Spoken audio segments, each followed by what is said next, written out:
Сандугаш,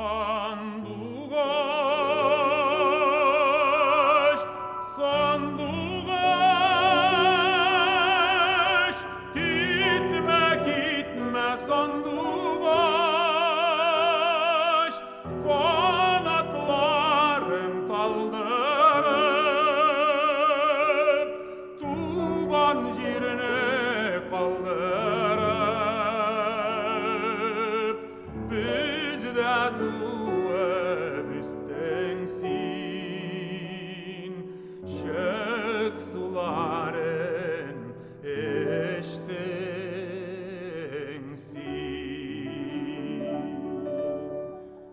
Кеше китә, җыры кала, моңы кала, истәлеге кала. Шул истәлекне мәңгеләштерү максаты белән 16 июль көнне Түбән Новгород өлкәсе Уразовка авылында татарның мәшһүр җырчылары Рәшит Вахапов һәм Хайдар Бигичевка һәйкәл ачылу тантанасы узды.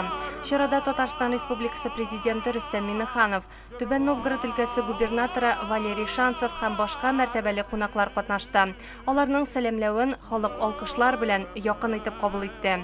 Бүген менә шушы һәйкәлләрне ачып, без үзебезнең иң күренекле шәхесләребез Рәшит Вахапов, Хайдар Бигичевне мәңгелек истәлектә калдырачакбыз.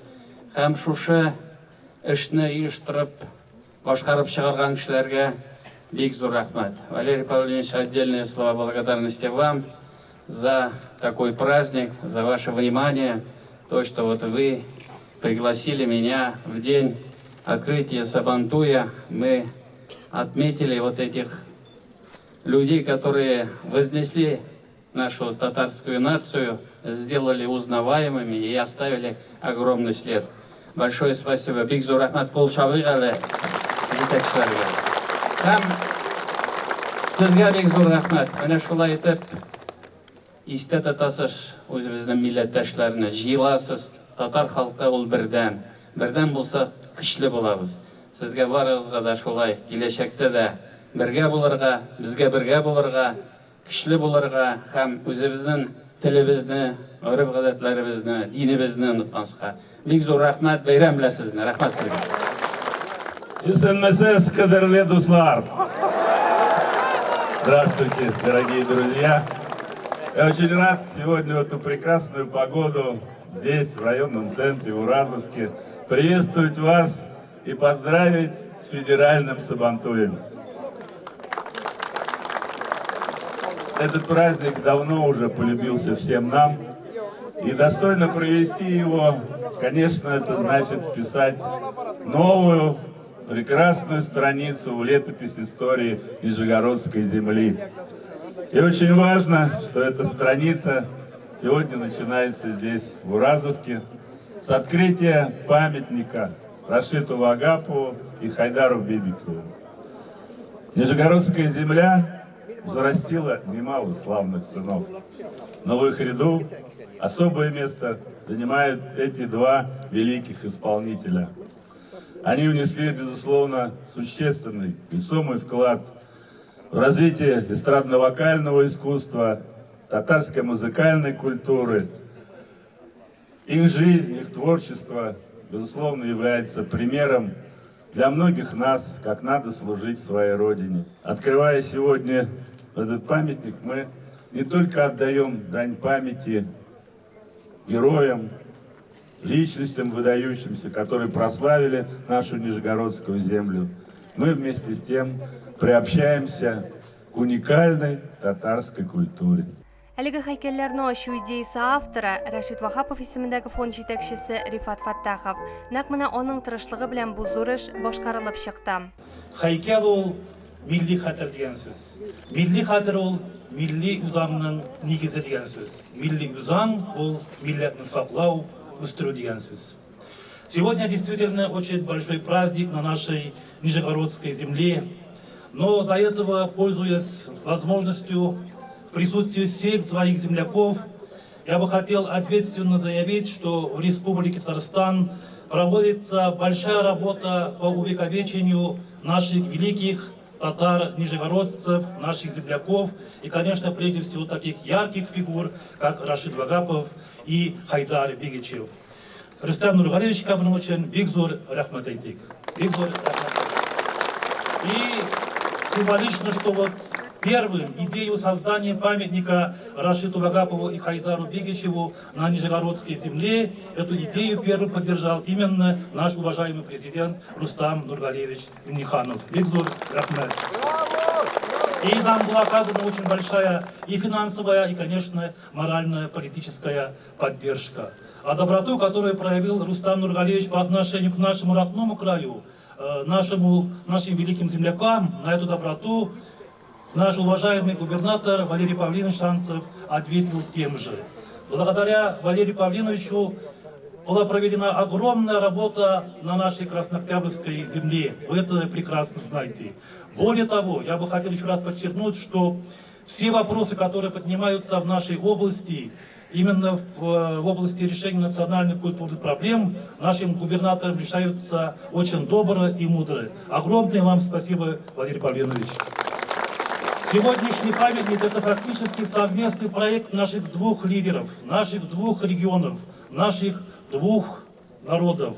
Это еще раз подчеркивает, что такие понятия, как память, культура, не имеют национальных ограничений, не имеют региональных границ. Они являются понятиями общечеловеческими, которые несут в себе огромный созидательный заряд. Уразовка ауылы Түбән Новгород өлкәсе Кызыл Октябрь районы үзәге. Рәшит Вахапов һәм Хайдар Бигичев исә күрше авылларда туып үскән җырчылар. Шуңа аларның исемнәрен бу җирлектә мәңгеләштерү юкка түгел.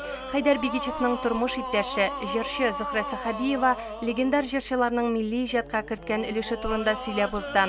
Һәйкәлне тантаналы ачу хокукы да нәкъ менә аңа тапшырылган иде. Аларның хезмәтләре халык тәрбияләү. Һәм үзләренең вафатыннан соң да аларның шушы халыкның тәрбияләү Аллаһтан бирелгән шушы миссия дәвам итәргә тиеш. Менә мәсәлән Рәшит абый Вахаповның җырлары белән мин тәрбияләндем. Бәләкәйдән. Мин аны үзем күрмәдем, җырлар белән тәрбияләндем. Хайдарда шулай ук тәрбияләнгән. Аның Рәшит абыга карата хөрмәте бихисап иде. Хайдар гомумән киң коллаш белән хезмәт итте. Һәм опера сәнгатендә, һәм романслар башкару өлкәсендә, һәм татар халык җырларын тирән, йөрәге белән, җан авазы белән җырлап башкарып, югары кимәлдәге өлгеләр калдырды. Һәм композиторларның әсәрләре менә 4 юнәлештә эшләде ул. Ничек җитешкәндер, үзем дә шаккатып торам хәзер. Менә шуларны югалтмыйча мин җыйдым, бөртекләп җыйдым. Алар бит кайсы кая, кайсы Уфада калган, кайсы Оренбургта, кайсы Мәскәүдә, нәрсә калган үзе безнең фанатикада, кешеләр язып калдырганмы, үзем җыеп калдырганмын, шуларны җыеп туплап, һаманда үзлексез эш бара. Композиция ойрым постаменттан торучы 2 бюсттан гыйбарәт.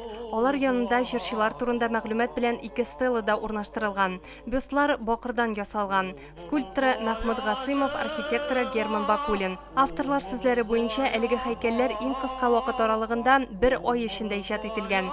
Һәйкәлләр Татарстан Республикасы президенты һәм Түбән Новгород өлкәсе губернаторы ярдәме белән куелды. Легендар җырчылардан тыш Түбән Новгород татар халкына бер генә иҗат шәхесен тәрбияләмәгән. Танылган баянист, композитор Рамил Курамшин да шушы яклардан.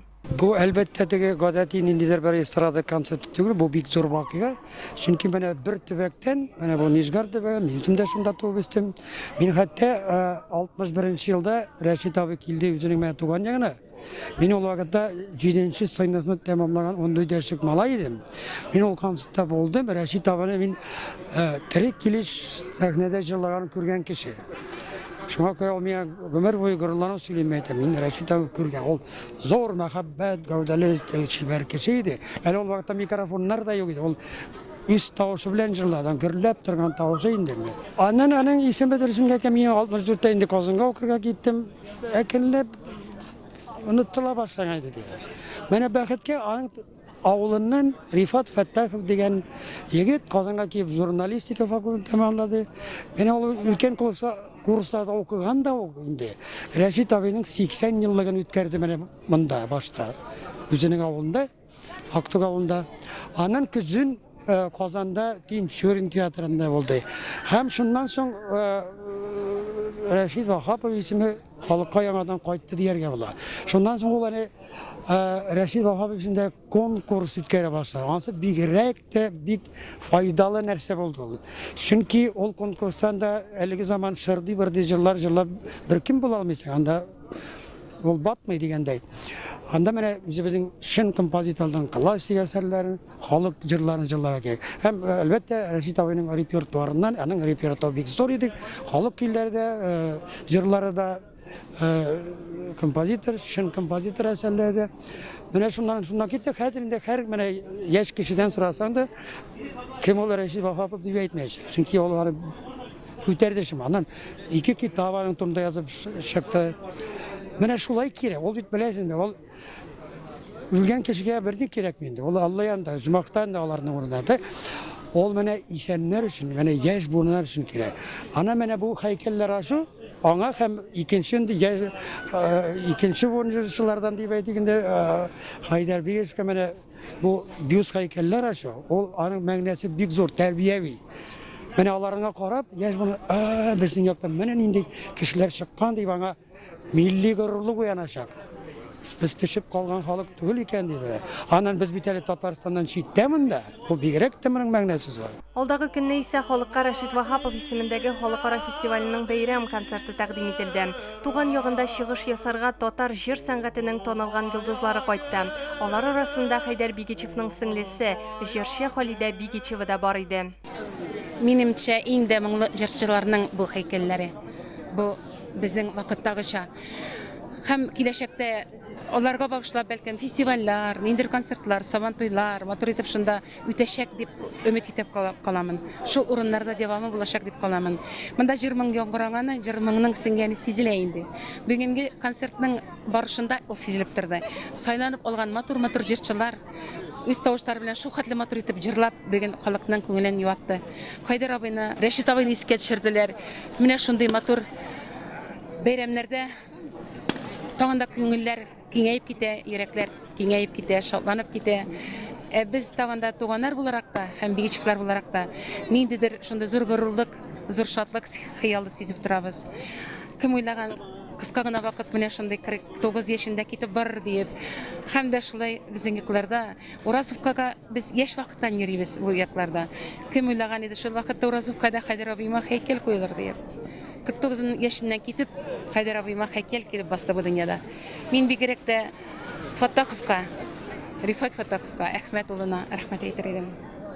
Аның монда тырышлыгы, аның йөреше, аның күп мәсьәләләрен, тирләрен түгеп йөрүе, аның тырышлыгын без сиздек, без аңладык. Һәм дә безнең главага рәхмәтемне әйтәсем килә. Халид Мөхәммәтовичка баш ибер рәхмәтләрем.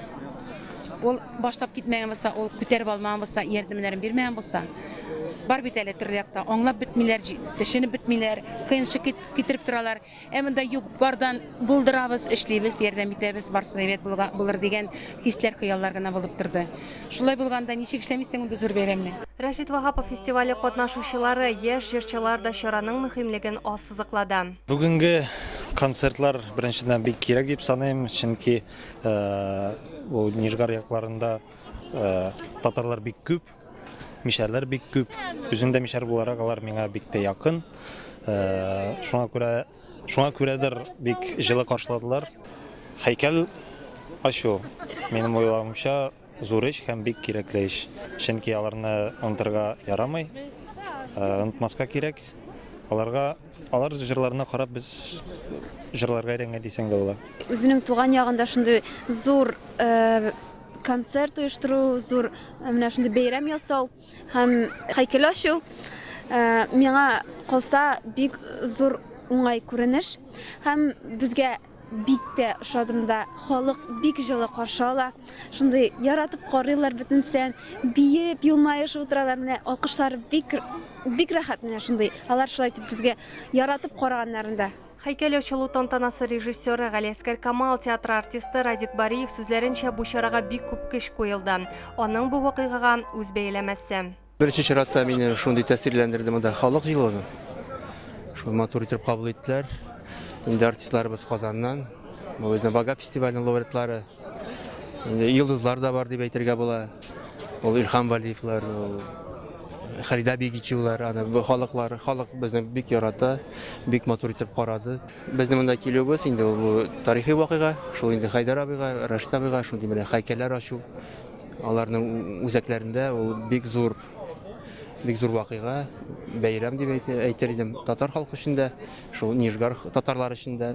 Тантанага артистларның туганнары, якын дуслары Мәскәү, Татарстан, Финляндиядан кунаклар кайткан иде. Шуңа да оештыручылар бар нечкәлекләрен истә тотып, тантананың дәрәҗәсен югары куйды.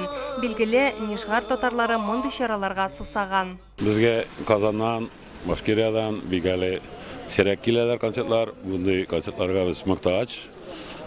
Авыл халкылары, бердә татарлар бик күп, авыллар күп, татар халкы зор. Беләсездер инде ничек бу яклардан инде зор җитүче артистлар да булды безнең яктан. Минем абый, Хайдар абый, инде Рәшит Вагапов. Әле инде монда халык мохтаҗ. Бу әйбәт булды, погодасы да бик яхшы булды. Халык та бик яхшы җыелды. Бердә бит җимчужлар бар. Шулай килеп чыга тагын артистлар. Аларга бит юктыр өрнәк алу.